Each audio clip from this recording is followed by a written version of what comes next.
The thought came into my head that I can't leave my mum widowed and sonless. And I thought, well, if I can't do that, then I've got to do something. Welcome to another episode of the Waffle Shop podcast. It's another special one because it's face-to-face in the brand new studio, and I'm joined by male transformation coach, that's not even a word, coach and author, Olly Pegg. Welcome to the Waffle Shop. Thank you for having me. It's been nice to come and drive down to this new studio and get to see what you're doing. So To be fair, I need to say thank you for that because one, I get very like, oh my God, someone wants to talk to me. And the fact that people have travelled to come and see me and have a waffle, it's quite special. Yeah, no, it is really nice. And it's really nice what you've done with yourself. And we just had a little quick chat before we started. And I've been watching you through when you started. And I think you had a couple hundred followers when I started following you. So I've just sat here and just gone, right, this is what consistently turning up does. But you know what? Saying that though, some of those days when I feel like throwing in the towel, I get that from your posts. Yeah. And like your kind of like your rawness, like those kind of like, there's not many people that capture my attention when they do those like, you know, like those face to like camera videos. But for some reason, like, I listen to you. So it's like those days when I'm like, oh, I can't be arsed. And it's like, get up, get up and do something. You're like, yes, okay, I can do it. Well, some days are difficult, and some days you need to have the softly gently approach, and some days you need just they kick up the arse. Get up to it, yeah. And this morning I was with my fiance, and I was like, I've got to go and do another talk about myself, and and I was like, but come on, big boy.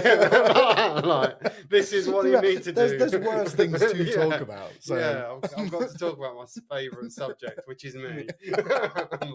It's a cracking way to start.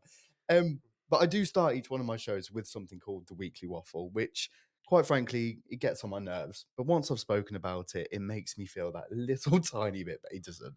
I don't know what I need to think of a new segment really for the start of the show. But once I've spoken about it, it supposedly makes me feel better.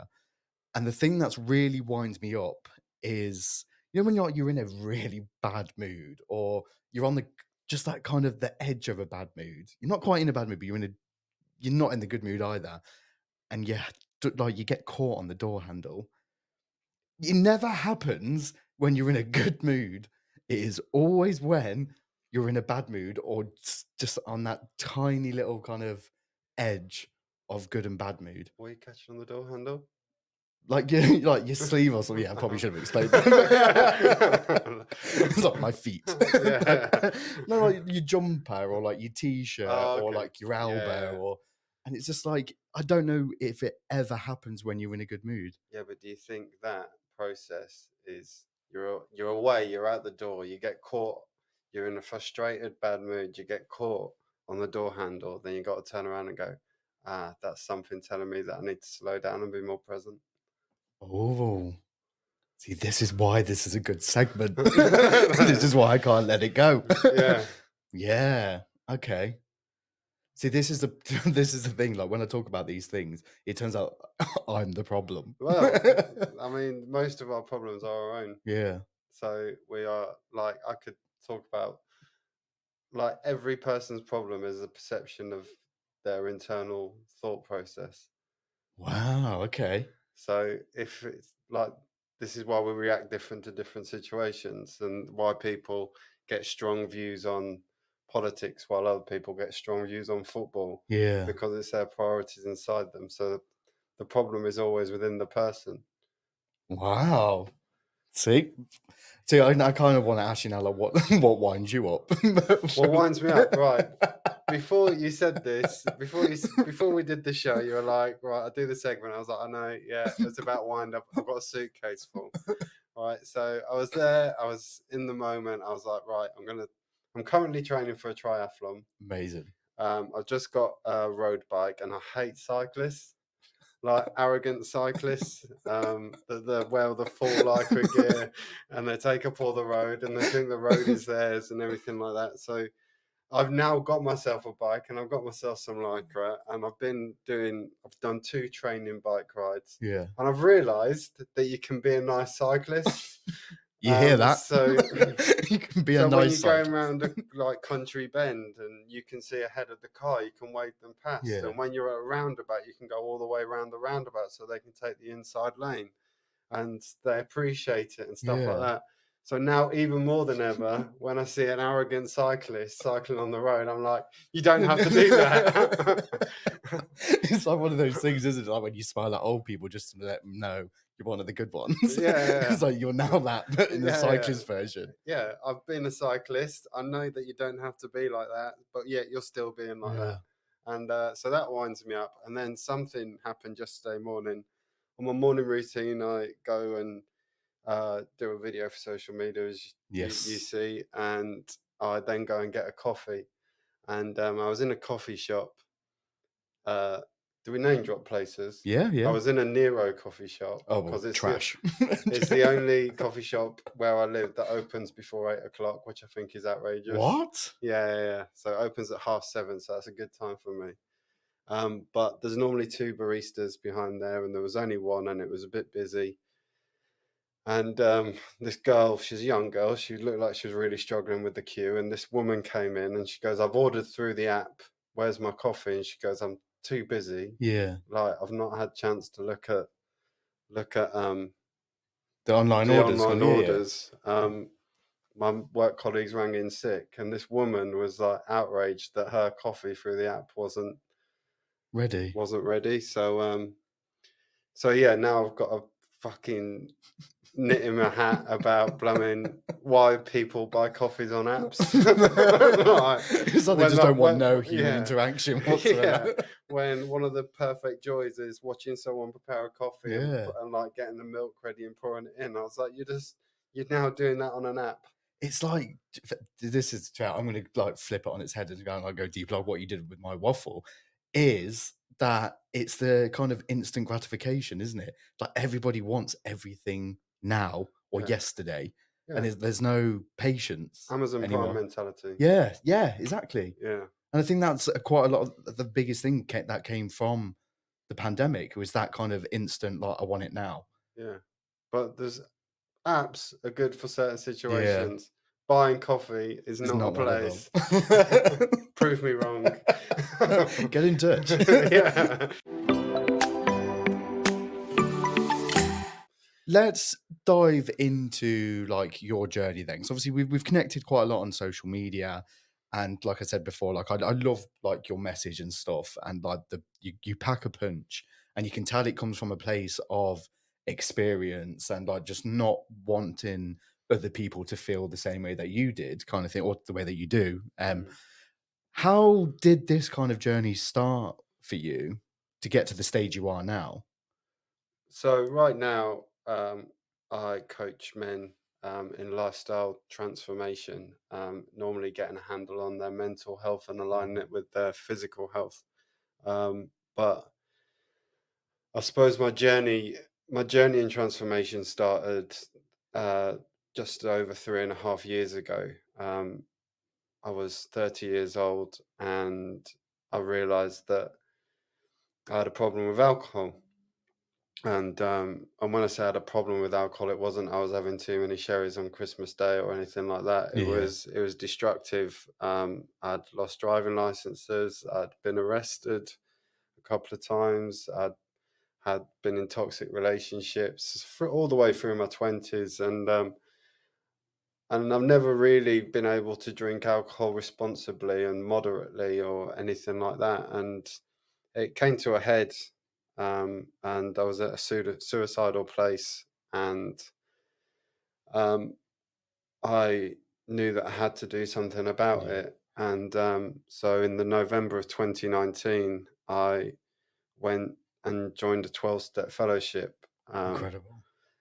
And it still gives me goosebumps now Yeah. because like I remember the sorry state I was in, and like to compare my life to now than what it was back Yeah. then, it's like a life beyond my wildest dreams that I never even like would ever think of happening. Like, oh yeah, let's just hook up and do a podcast. I'm just like, yeah, whatever. And not only that, to come in and just be like, yeah, whatever goes, whatever goes. Yeah. Like before, I had to control every situation. I used to need to know where all my fixes were. I need to manipulate people to Yeah. get them to do what I want them to do, and all Wow. things like that. So, like, there's an element of freedom now that has Yeah, come with this journey. total. And I went into alcohol recovery thinking I just had a problem with drinking, and I needed to.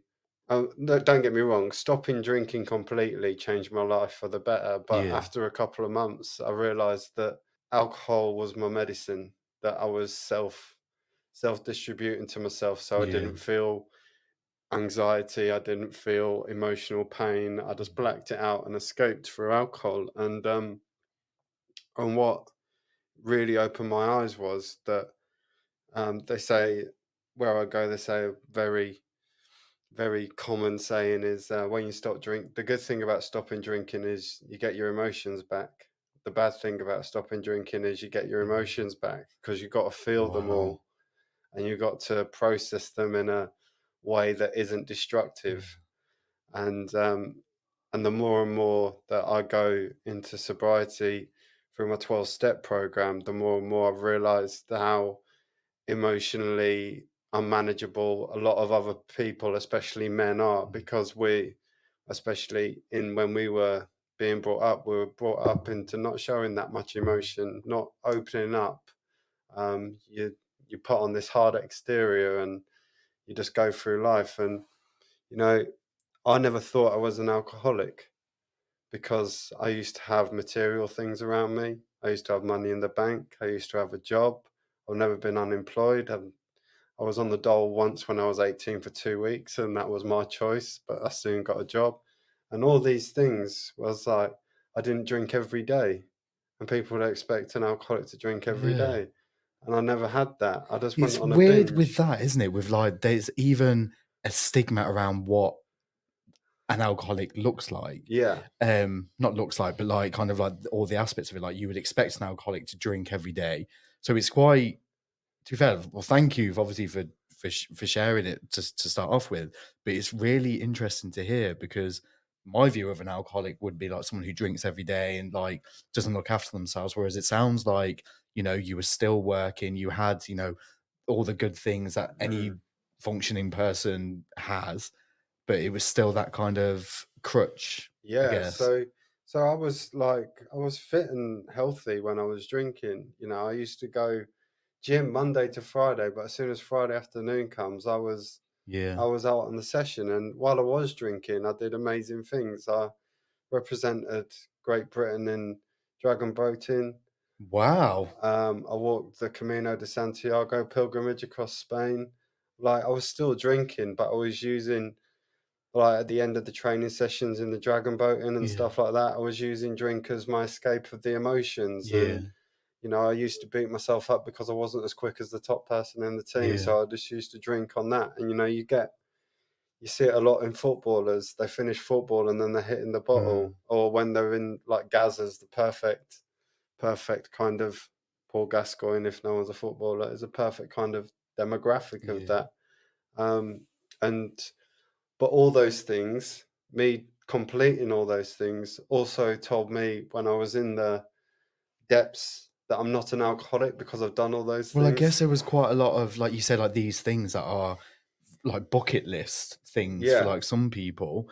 There's obviously a lot of highs that are attached to that. Well, I can't possibly be an alcoholic because I'm functioning at this rate that I'm like doing these incredible hikes. I'm doing these like pilgrimages, like I'm racing. yeah. That's powerful, Yeah, but like and not and and necessarily that's in. and that's and that's where the alcohol came in because I had these massive highs. I mean, I got the bronze when I was dragon boat racing for Great Britain. We had the European Championships in Rome. We Wow. went out there. The team got a bronze medal, and then it was the after party and ceremony. I can't remember the after party because I was Wow. just that blackout drunk. Wow. How many years have you been sober now? I've been sober 3 years, 8 months. So, and in that time in sobriety, one thing that I made sure that I kept on top of very early on was my fitness, Yeah. because I saw, like, when I was doing the pilgrimage in my past, when I was doing the dragon boating, when I was training for runs and everything, when I was drinking, Mm. it helped me digest and process a lot of things internally. Yeah. So, like, since I've been sober, I've run marathons, I've done ultra marathons. I'm now training for a triathlon. Eventually, I think I'm gonna do an Ironman. Yeah. But it's One day, fine. It's one finding day. time for it.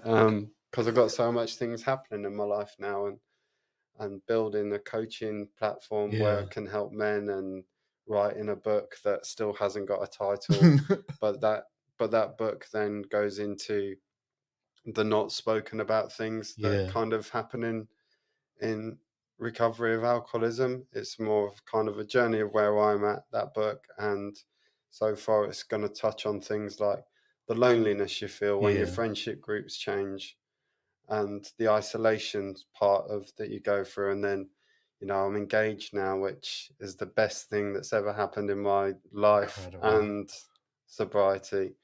And but going into a new relationship, sober dating, sober Yeah. sex, all the feelings Ah, that get okay, all yeah. entailed in that is just Was there a part of you that felt like you couldn't function unless there was alcohol involved when it came to those kind of, I guess I don't want to say basic emotions because I don't think any emotion is basic, but kind of like the relationship, the dating, sex, like you felt like you needed alcohol to kind of get through that. confidence. Yeah, yeah, Yeah, Dutch courage. And I think it's so ingrained in our society that you go for a couple of drinks on a date and yeah, get to know someone over a couple of drinks. yeah, And and that's the way I thought that you met people. And like when I met my partner now, we went on walks and we did it the traditional way. yeah, And things happened within me in that because we were doing everything properly. And I'd just been celibate for a period of time yeah, because, like, I needed it to work on myself. And we went on a walking date, and then I think third date in, I held a hand for the first time, and I was like, "This is fucking incredible." yeah, And then I'll tell you a story. I think it was the third date after I held her hand. She dropped me back home because I'd lost my driving license at this point. I was still paying the fine and the ban, and I knew she wanted to kiss me, and I wanted to kiss her, but I bottled it because I was nervous, because it was new, because I'd never felt all these strong connection emotions yeah. to someone, and I darted out the car. And I was like, "What the fuck?" like, if this is being sober, I don't know if I want to be sober. That's I'm ringing my friends that are in recovery. I'm like, "What is this doing to me?" Like, I used to be a bit of a Jack the Lad with the girls. I used to be this Jack the Lad. I used to be confident, cocky, arrogant, be this dominant kind of male in the yeah. bar, and now I just can't even Now kiss a kind of girl. gone shy. Yeah.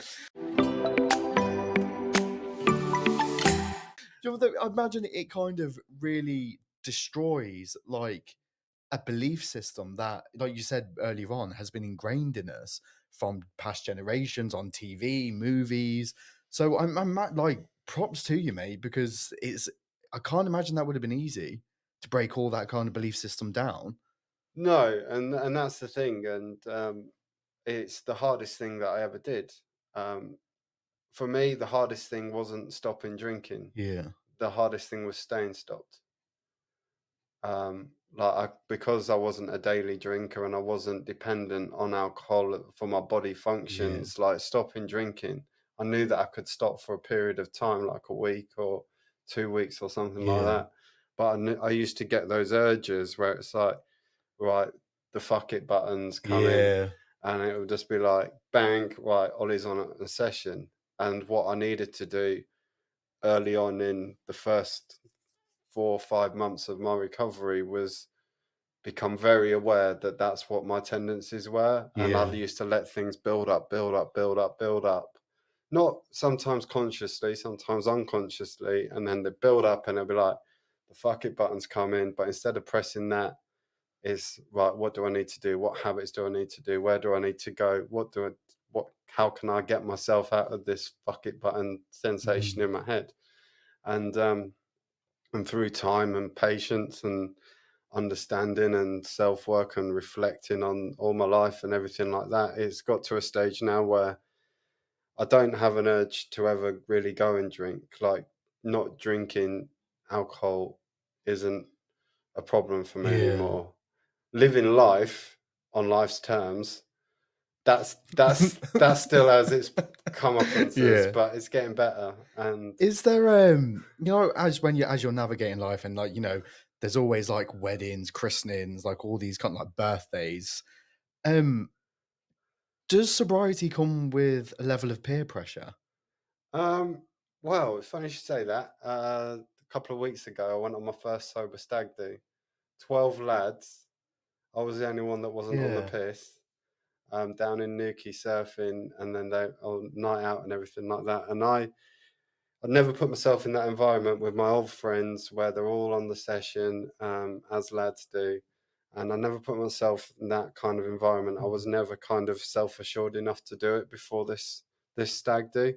And because there was surfing involved and everything like that, I thought, well, in the day, everyone's going to be surfing anyway, so I'll be all right then. It'll just be the night. So I was like, right, I'll go for it. And I was all a bit nervous before, as you would be, because lads are lads, and Mm. you play everything forward in your head before it actually happens. And I went on this stag do, and it was a Friday night, and they'd all been on the beers on the train on the way there and everything like that. And sat at this bar.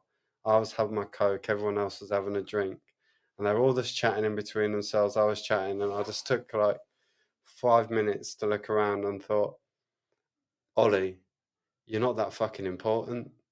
Like, all these people that are like, "Oh, they're gonna make me do that. They're gonna make me do this." Like, the peer pressure, it's this inward self thing. Like, Yeah. you think that they're gonna do that to you, but really, a lot of the time, you're not that fucking important, and they couldn't give a shit that you're not drinking as long as they are. That's yeah. So, Do you know what? I think that's probably the best answer that you could have done that. Oh, I feel like you can relate that to like pretty much every aspect of yeah, your yeah. life as well. I want to touch on the book.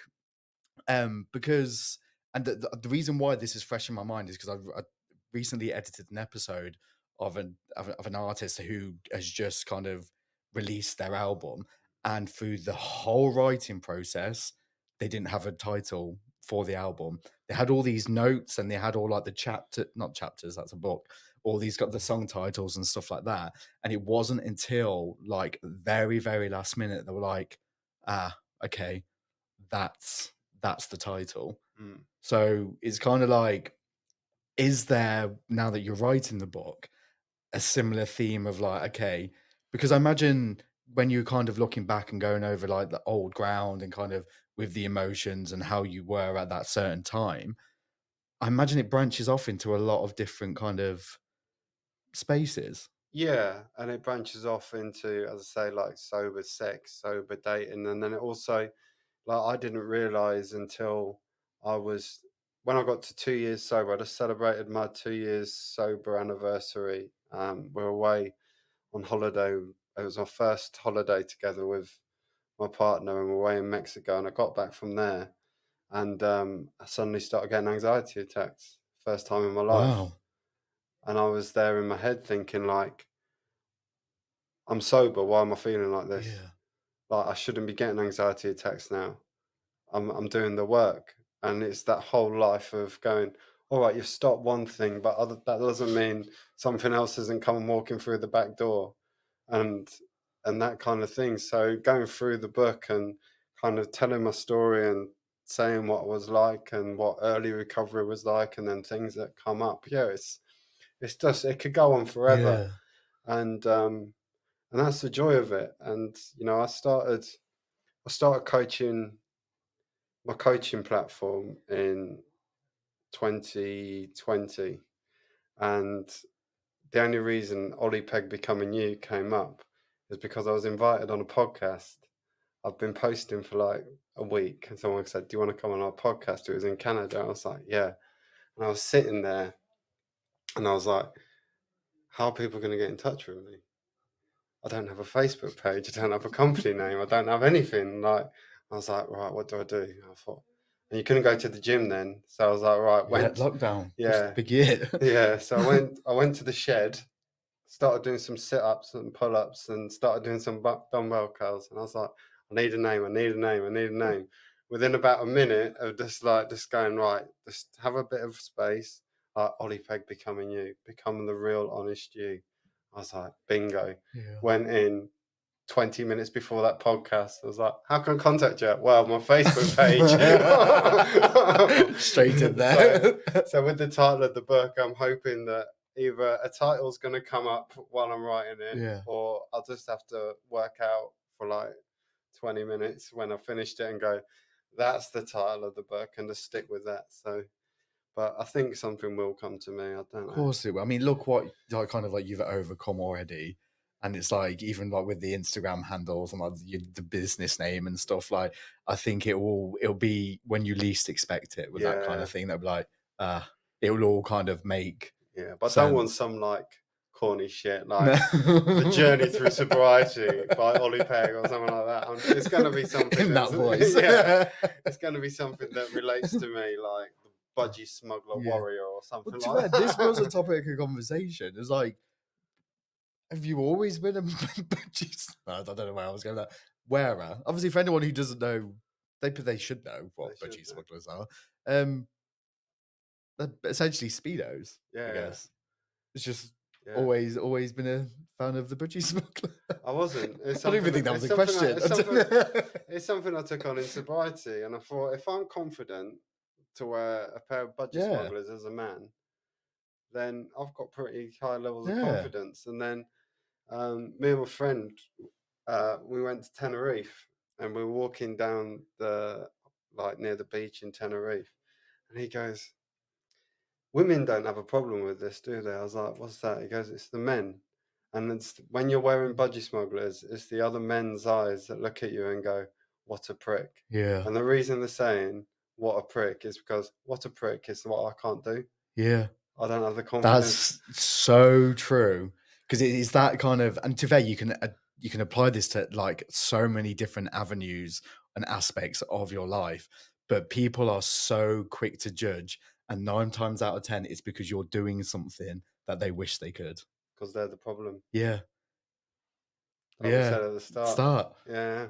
God, you're good at this, aren't you? Well, I should make a career out of But it. how important is it for you then? Because obviously, you've done the sobriety thing, you've the alcohol, like the mental health. How important is it for you now to help others? So from early on, as well as working the 12-step recovery program that I work daily, I think I got to about 7 months sober, and I thought, right, there's as much as this program's helped me, that there's other avenues that I need to kind of Yeah, go down. So um, I started doing life coaching courses and working my way up, and I mainly started coaching fitness and nutrition and stuff like that. So I did a lot of um, fitness coaches, mentorships, and everything like that as well. And one thing that came out of one of the coaches is Paul Mort. If you know who Paul Mort yes, yeah. is, He's been on yeah, the podcast. has he? Yeah, yeah, Oh, there you yeah. go. The I must master. still remember that podcast. Actually, I'm actually the reason why it's so prolific for me is because I'd been away somewhere and I didn't take sun cream, and I literally looked like a completely different person. So yeah, sorry about that. Yeah, Just so joking. I was doing one of his coaching Hmm, courses, and it kind of really emphasized what your values are as a person. And I was like, whoa, like the majority one that came back is kind of the reason I learned so much is so I pass it on. yeah, Like you get different kind of people, and some people learn for themselves and just like to be knowledgeable, and then some people learn to pass it on. And one of my things is the reason I learn, the reason I listen to podcasts, the reason I do coaching courses, the reason why I just immerse myself in as much knowledge as I can, read books, all that kind of thing, is because I do all different coaching courses, and then I put it together in my head and I think, right, that looks really good. Like, I don't reinvent the wheel when I Yeah. coach. I just done a lot of different research and a lot of different courses where I've just gone, that's a nice bit, that's a nice bit, that's a nice bit, that's a nice bit. That's my coaching program Yeah. done. But then but that's life though as well, Yeah, isn't yeah, it? Because it's like it's not a one size fits all. So if you're pulling from like past experiences and stuff that like makes a difference and know how impactful it can be, like it's almost like you're building like a Lego house and these kind of foundations to allow someone to be like the strongest version of themselves, the best version of themselves. So it's like I think it's probably the best way to do it, isn't it? yeah, 100%. And the way I learn the best is not by listening to one person and just follow that one person. I learn the best from listening to all different people and putting what works for me. Yeah. So, you get some people that sign up to coaching programs for years and years and years and have that same mentor that they just learn off. Whereas for me, I need to do different loads of people, Yeah. work with loads of people, and then just because I finished one course doesn't mean I'm going to stop learning and that's my education done. It just means I'm waiting for another coach to come along that I Yeah. like what he's got and think, right, I'm going to It's go and fair enough. jump on It's like you. a like what is it? Self-development pick and mix. Yeah, yeah. And when people come, like, I've got a 3-month coaching program, and I don't expect, if they want to carry on after that 3 months, then fair enough. But I put so much passion and energy into a 3-month coaching program that, like, all right, you've learned as much as you can off me. Yeah. Go and find someone else.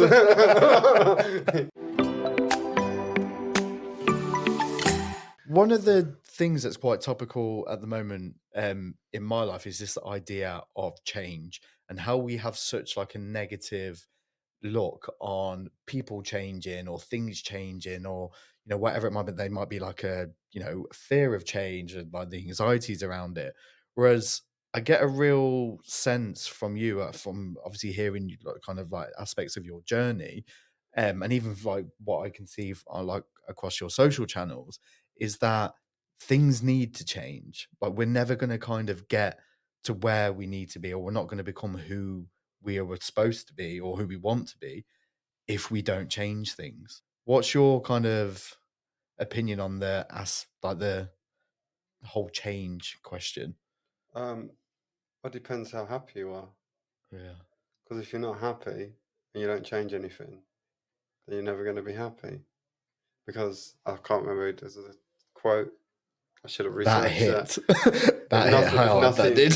if nothing changes, nothing changes. So if you don't change anything, you're just going to carry on doing the Yeah, same shit. So if you're willing to then start making changes, and I'm not talking like drastically change everything about your life in one massive go, because yeah, then you'll get overwhelmed, you'll get anxiety, it might not work, so you'll sink into depression, all those emotions. That's what happens. But if you implement like one small thing consistently, build on it, build on it, build on it, and just gradually keep doing small changes, then you're you're going to then develop into the person you want to do. yeah. And not every day is going to allow you to make a change constantly. Like, it's not, you're going to have to still live life while you're making a change. Mm, So it's about how can you drip feed it in. And I think that's the biggest thing is people just think, right, in my head, people could think, right, everything's going completely shit. Instead of just going, well, that area of my life's all right for now. That area of my life's all right for now. That area of my life's all right for mm, now. This one is my most crucial part that I need to change. I can live with those three. I'll change that one, and then that'll generally lift the mood, and the other changes will be easier to do. yeah, But it's just a case of, right, everything's going wrong. I need to change everything completely. And that's that Amazon Prime mentality. That's instant gratification. I mean, I'm going to have, in 3 years' time, I'm going to have 3 years worth of more knowledge. If I've not changed in a person with 3 years more knowledge and understanding of what I'm doing and the craft and coaching and everything like that, then it's just not possible, is it? no. It's almost like if I haven't changed in 3 years' time, I've done something wrong. Yeah, because life happens. Yeah. How important, because obviously one of the biggest things I mentioned it before we started recording that I take away from like your social channels and stuff like that is the kind of the power of habits. You know, everyone has a bad habit, like regardless of who you are. That everyone has that one thing that kind of they probably shouldn't do because they know it doesn't like make them feel good, but we do it anyway. Like I think it's a very human thing. From a coaching point of view, what advice would you give to someone on how to build a good habit? Keep it in the day. Oh, okay. If you want a long sustainable habit, don't think that I've got to do this habit for the rest of my life. Ah, Just I need to do this today, maybe repeat it tomorrow if it's still working. And if it's still working, then repeat it the next day. And if I forgot it yesterday, I better double make sure that I yeah, do it today. But I think that's the issue is like when it comes to like weight loss and diet and stuff like that. And I coached a lot around that. And the clients that I coached then were like, I need to lose 10 stone.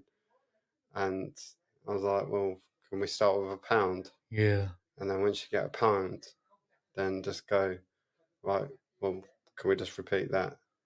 And it's that habit of going, I need to, well, say drinking, I need to stop drinking. I'm drinking every day. It's causing an effect. I need to stop drinking. So you think, right, I'm not going to drink for the rest of my life. I was like, well, how about just not drinking today? And then if that works, try it again tomorrow. so the little wins. Yeah, yeah, yeah. And I'm an advocate for celebrating little wins, and like it's something that I got taught way early on in my recovery, and when I used to speak to people about gratitude and wins, and in coaching courses I've done, it's another thing that's come up. Like always celebrate your little wins, Yeah, and every night I write 5 things that I've done in the day because another podcast host, Chris Williamson, you've probably seen his video yeah, yeah, where he talks about confidence is not shouting affirmations in the mirror. It's about creating that undeniable truth that you have in front of mm. you and It's the proof. facts. You can't argue with the Yeah. facts. So if I'm there going struggling, going, it's Sunday and I'm like, oh, I've got another week to go. What did I do last week? I look back on my planner for the week and I've got 21 wins or 30 wins. I'm going, well, quite successful, really. Yeah. Let's carry on going. Is And that what drives you now? Because I imagine there's past versions of you that were almost screaming to kind of, I mean, look, I'm only saying this from personal experience, I'm kind of putting words into your mouth, but there's definitely been past versions of Taylor where I can look back on now and be like, it was like I could hear like an internal voice screaming kind of for help that I've just kind of ignored. But then there'd be days where, especially when I look back on my journal or when I'm, you know, doing like today's entry, for example, that I'm like, do you know what? At that point, I didn't think I was going to get through that. Whereas now I'm looking back at it and thinking, do you know what? Fair play. mm, yeah, don't really know what. I always have the fear of going backwards. I'm riddled with the fear of, like, I have a healthy fear about drinking, Yeah. and like I use that to my advantage more than everything. And I have a fear that I never want to go back to that place, similar to what you were saying. And I use that a lot. But my drive forward now is like, even though I suffer ridiculous amounts with imposter syndrome and fear Yeah. of failure, but that's just my insecurities, and that's something that I carry on working on. My biggest drive now is like I can't quite believe in 3.5 years how much my life's turned around, and I've got a lovely fiance, and I've got very exciting things happening in the future. And she's told me not to say it, but we've had an offer accepted on a house and all that kind of things Yes. happening. And I don't know if I should have just not say that. But anyway, we've We said can it. edit out if you'd like. That's the beauty of a Yeah, podcast. you can say we can edit out, but Yeah. we're not going to edit that out. We've had an offer accepted on a house, and we've got like as hard as it is sometimes, just doing that trudge and going like, right, just keep on going, keep on Mm. going. I'm looking at what I'm building. I've got like, who knows what's going to happen in the Yeah. future, but right now, my main drive is to be this kind of equal partner in a relationship that communicates when he needs to do work on himself and can help her in her career and everything like that. And I think where I used a lot of my fear of failure before, it's now we have this relationship where our drive is to us as a unit moving forward. And it's kind of, it's only something that's really come out in the past 6 months or so Yeah. where I've noticed it more and more. And my passion and my drive and my spearheadedness and my determination to go and keep on consistently turning up and everything like that is because I want to be the partner that she appreciates and values. I want, if I'm lucky enough in future to have kids or anything like that, I want them to see that the Yeah. dad's like, yeah, he had his shit times in life, but But you now didn't look give at, up. yeah, now You look kept at going. him. Like, yeah, he's a raging alcoholic, but he's sober now, and Yeah. now look at him and think of all the people you're helping, Hey, and mate, it's inspiring. yeah, One of the biggest things that I'm taking from this, and from pretty much every conversation I have on this show, is that the pain became the purpose. And it almost kind of got to that stage where you hit rock bottom. But when we mm, got to that rock bottom, the only way was up. Like we didn't give up, we kept going. mm, If there is someone listening to this now who may be at the rock bottom, mm. what advice would you give them? There's always further to go down. Wow. We can always say that we're at rock bottom, and I said I was at rock bottom, and um, and then there's another rock bottom below it. So you can either sit at the rock bottom state, or it gets worse and worse and worse. And I like suicide and everything is like the lowest, like rock bottom kind Mm. of state. But even in suicide, and I hear people committing suicide, and I just think how brave, and even things like that, like Yeah. to be able to do that. There was a time in my life where I didn't want to live, but I was too afraid of committing suicide, Wow. and because I didn't have it in me to say like I'm gonna go and do it, I and to hear people that go off that they committed suicide instead of, you get people going, oh, what a selfish prick, easy way No. out and everything like that. I'm thinking, what a brave ass Yeah. motherfucker to do that. You hear that, don't you, from like I don't know, from like stories and like people who like talk about it like so openly, is that it's almost they become like the happiest versions of themselves Mm. once that decision has Mhm. been made. But to help someone out of the rock bottom state, what is the number one root cause of your problems? Mm. That's the first thing I'd ask them. If they say, Ollie, I'm at rock bottom, what can I do? I say, what is the number one root of your problems? Yeah. Because until you identify your number one issue, and don't just be mamby pamby and go all life, because it's not all Yeah. life. It's the one thing. Like for me, what's the number one thing that's affecting you? Well, it was drink. Right. Well, the first thing you do is you go and find support for drink. Um, if it's, I don't know, anxiety or something like that, well, it's the anxiety. Well, either talk to a coach that talks about anxiety, go to a doctor's, go and see support for the health condition. Is it Mm. anxious thinking or is it anxiety attacks? Like, you got to really knit down and be Pacific. That's the C. I didn't Specific. even literally I was literally clinging on to Yeah, every word you you were got to saying then, like you got to go into your root down and like shred away like, right, what is that number one thing that I need to get a handle on right now that's going to improve my life the most? And then as soon as you get that and you know what it is, you've Mm. got something to work towards. Mate, you are I think out of these face-to-face ones that I've done, I think this one has really kind of probably inspired me the most because it's just it's just proof that we can do anything. Like the only thing we can't do is give up. Yeah. And I think you literally, if you were to put that in a dictionary with a face next to it, I think your face would be in the not that you put pictures in the dictionary or whatever it is. Could be the first face in the Oxford Dictionary. There you go. Now you're No playing with pressure. my now you're playing with my egomania, and I'm just sitting there thinking, No, but huh. it's true. And do you know what? I'm a huge champion for like anyone who goes through those kind of like the difficulties, and because it's so easy to kind of sit in the rock bottom or sit in that kind of mode of like, well, this is life. This is just the way it's going to be now forever. And there's something incredibly powerful in identifying those things and allowing yourself to see those things, regardless of what it is, as the problem and going like, actually, I deserve more than this. Like, I want more than this.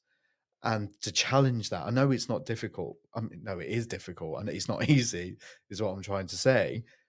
But it's just that kind of like that fire. And I think it's so inspiring that it's even I'm grateful to even have that kind of conversation with Mm, someone because that's what really turned things around for me. It was listening to someone else's journey and listening to like their struggle and then not being that, well, this is it. Like I'm just gonna settle for this now. Like, no, fuck that. uh, Need more, want more. Like, and it's okay to, you know, go after these things. it What was was the turning point, if you don't mind, obviously sharing? because it got to a point where I really, really wanted to commit suicide, Mm, and so my dad was 62 years old, and he died of a sudden heart attack in 2016. It was a couple of months after I got the bronze medal, mm, um, and um, I'd been out on a normal weekend, and I'd already been suicidal and things mm. like that. And the turning point for me, I was lying in my piss and my sick in a bed Wow. for 48 hours. I was lying there and I was going to commit suicide. And then the thought came into my head that I can't leave my mum widowed and sonless. Mm, And I thought, well, if I can't do that, then I've got to do something. something. And that was, well, I was like, I can't drink. Yeah. So that was it. I have so much respect for you. Like that can't have been easy to even go through, to let alone just say that out loud. Is there a point of you that thinks, you know what, you must feel proud. Mm, I feel immensely proud, and I'm the world's worst at taking a compliment. Though, like I just go all funny. I'm like Yeah. because someone, and this is something that I still have to deal with, and people can pay me a compliment, and in my head I go, yeah, but you don't know the real me, Yeah. and that's the mental health aspect that Yeah. and the imposter syndrome and everything like that. Like, oh, that Ollie's a really nice guy. I was like, you didn't see me 5 years ago. But at the same time, Yeah. that version of Ollie from 5 years ago doesn't exist Yeah, I know. anymore. Yeah, but it's still that's where I But I still guess for need. you, yeah, Yeah, yeah. that's for me is where I still need to. Oh, that Ollie is doing really well. He's helping loads of people. I'm like, yeah. I feel like I'm talking to a mirror Yeah, because yeah, it's difficult to yeah. navigate, isn't it? It's Look, different, like Taylor. Yeah, Taylor, top podcast host. Yeah, like well, I just Taylor's just left, yeah, yeah, just walked out of his own and it's studio. that I need to get better.